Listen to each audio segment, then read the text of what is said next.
So I'm Humera. I'm the community projects lead at LIC. My name is Syed Uddin, and I'm one of the founding members of Leaders in Community. I was like 19 years old back in 2006.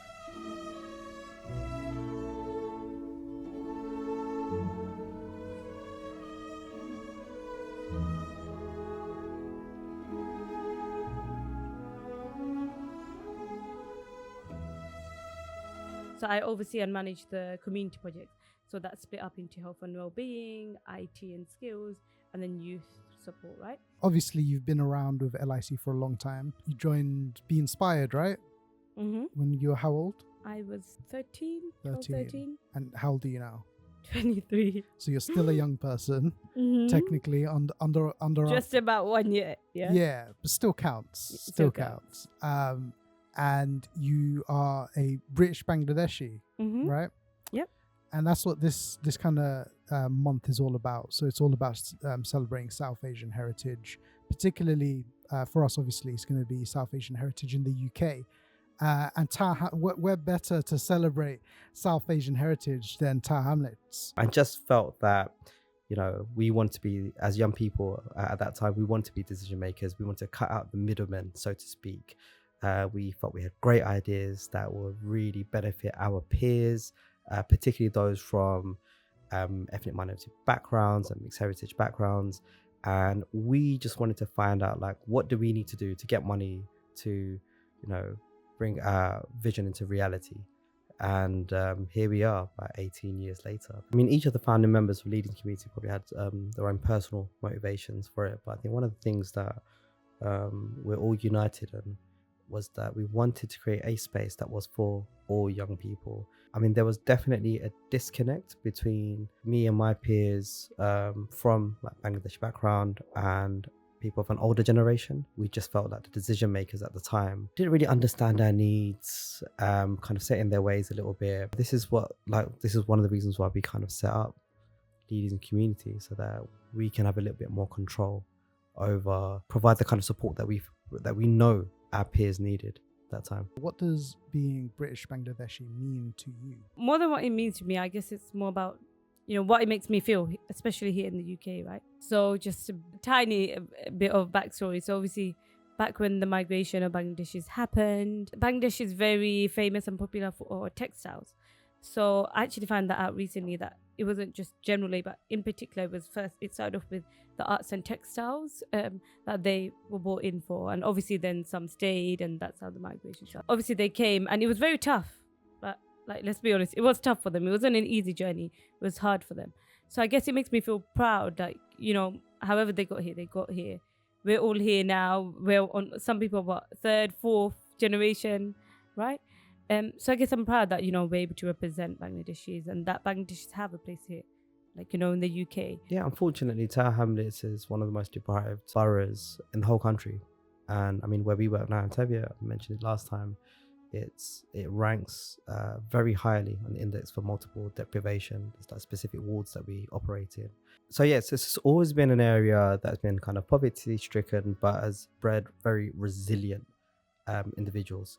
So very entrepreneurial people that think outside of the box to overcome life's challenges, really. I wanted to hear you expand on it a bit more in terms of how LIC have supported the South Asian community in Tower Hamlets specifically over the years. I think, the first point was, myself, I occupy, and yourself more, and all the people that work at LIC, our alumni, our amazing young people that make decisions on how the charity should be run and who it should be run for, and how to reach out and support the communities that we serve. We occupy a position of power now, and we have that lived experience. We show people that, you can occupy positions of authority. You won't be held back by your ethnicity or background. You can affect and impact change. In fact, you're very important. You're far more important than you realize you are. Let's help you realize your power and your potential and your worth. Being born here, a lot of people of color feel that kind of difficulty in balancing their cultural identity with their British identity. Have you found that as any kind of struggle in terms of finding a sense of belonging in those both your communities? I'm quite lucky in the sense that, being born and bred into Hamlets, right? Because as they say, that Tower Hamlets is almost like certain areas it's like a mini Bangladesh, right? So I'm so fortunate to have all of that around me, where culture is very strong and there's a very strong integration between British and also like Bangladeshi culture here. I think our work kind of speaks for itself. I'm really proud of what we do. And so we're able to, we're expanding our team.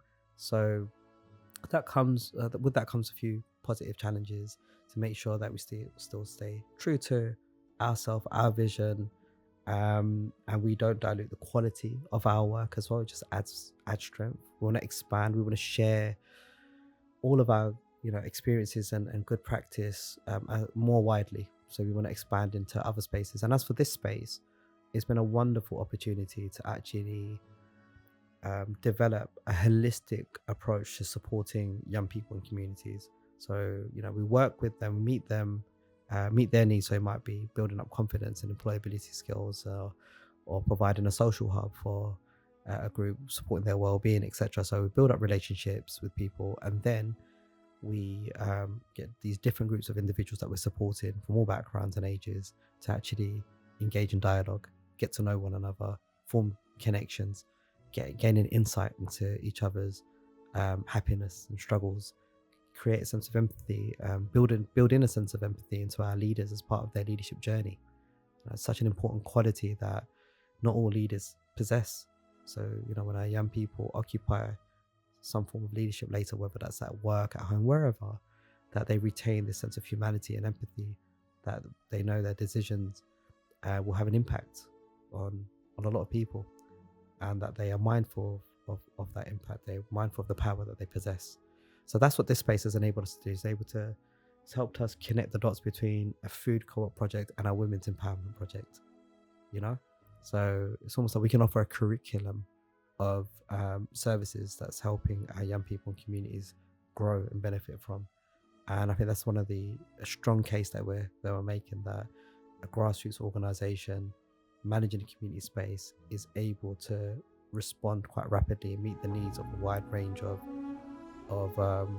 individuals and groups.